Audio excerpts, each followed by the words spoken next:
England గడ్డపై ఇటీవల ముగిసిన పరిమిత ఓవర్ల సిరీస్లో టీమిండియా ఆశించిన స్థాయిలో రాణించలేకపోయింది.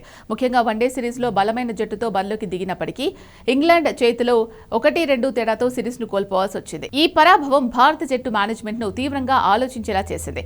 దారుణ ప్రదర్శన కనబర్చిన పలువురు ఆటగాళ్ల భవిష్యత్ ఇప్పుడు ప్రశ్నార్థకంగా మారింది. రాబోయే సిరీస్లలో జట్టు ప్రక్షాళన జరిగే అవకాశాలు స్పష్టంగా కనిపిస్తున్నాయి. ఈ నేపథ్యంలో ఇంగ్లాండ్ టూర్లో ఫ్లాప్ అయి ఇకపై వన్డే జట్టులో ఆ నలుగురికి చోటు దక్కడం కష్టంగా మారే సూచనలు కనిపిస్తున్నాయి. ఈ జాబితాలో ఆల్ రౌండర్ వాషింగ్టన్ సుందర్ పేరు ముందుగా వినిపిస్తోంది. స్పిన్ బౌలింగ్ ఆల్ రౌండర్ గా బరిలోకి దిగిన సుందర్ ఇంగ్లాండ్ తో జరిగిన 2 వన్డేల్లోనూ పూర్తిగా నిరాశపరిచాడు. బ్యాటింగ్ లో తొలి మ్యాచ్ లో పర్వాలేదు అనిపించినా రెండో మ్యాచ్ లో కేవలం 2 పరుగులకే వెనుదిరిగాడు.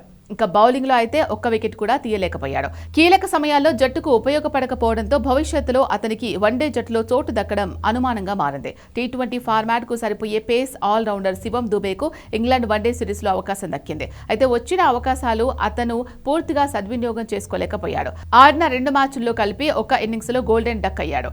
బౌలింగ్ లో 2 మ్యాచ్లు ఆడి కేవలం 2 వికెట్లు మాత్రమే తీయగలిగాడు. ఏ విభాగంలోనూ ప్రభావం చూపలేకపోవడంతో సెలెక్టర్ల నమ్మకాన్ని దుబే కోల్పోయే ప్రమాదం ఉంది.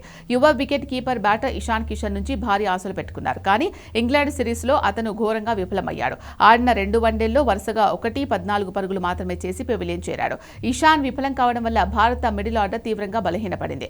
3 ఫార్మాట్లలోనూ ఆడగల సత్తా ఉన్నప్పటికీ ఇలాంటి కీలక టూర్లలో విఫలమవడం అతని కెరియర్ కు పెద్ద మచ్చగా మారింది. యువ పేసర్ ప్రిన్స్ యాదవ్ పట్ల టీమిండియా మేనేజ్మెంట్ భారీ అంచనాలు పెట్టుకుంది. ఐర్లాండ్, ఇంగ్లాండ్ టూర్లలో టీ20లో బాగా రాణించిన లార్డ్స్ వేదికగా జరిగిన నిర్ణయాత్మక వన్డేలో మాత్రం అతను తేలిపోయాడు. తన కోట 10 ఓవర్లలో ఏకంగా 7.90 ఎకానమీతో 79 పరుగులు సమర్పించుకొని కేవలం 1 వికెట్ మాత్రమే దక్కించుకున్నాడు.